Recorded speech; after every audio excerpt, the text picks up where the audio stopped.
Hurmatli obunachilarimiz, navbatdagi obyektimiz kelganmiz. Bu obyektimizda romimizdan teg yopilmayapti, o'ynayotibdi. Ochilib tepalari tegayapti. Bu tarafiniga juda ham qattiq tegayapti. Mana bu tegayapti.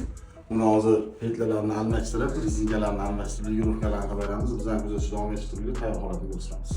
Biz ishimizni tugatdik. Ko'rishingiz mumkin. Bu teglari o'ynatganimizda liqillab yopilmayapti. Ko'rishingiz mumkin. Mana tepalari ham tegmayapti. Yopganimizda pulutni yopilyapti siqilib, sifatlarda zazorlar yo'q. Bundan tashqari plitse maskini tekkanimizdan qo'ygandan birazdan bu romimizning ham tepalari tegayapti. Ko'rishingiz mumkin. Tepa qismlari tegmayapti. Bemalol ochilib yopilyapti. Yopilganda siqilib yopilyapti. Ruchkalarimizni ham o'rta ruchkalarni almashtirib berganmiz. Mexanizm tarafini ham to'g'rilab berganmiz. Mexanizmlar ham ochilishi qo'shiladi. Yumshoq ishlayapti.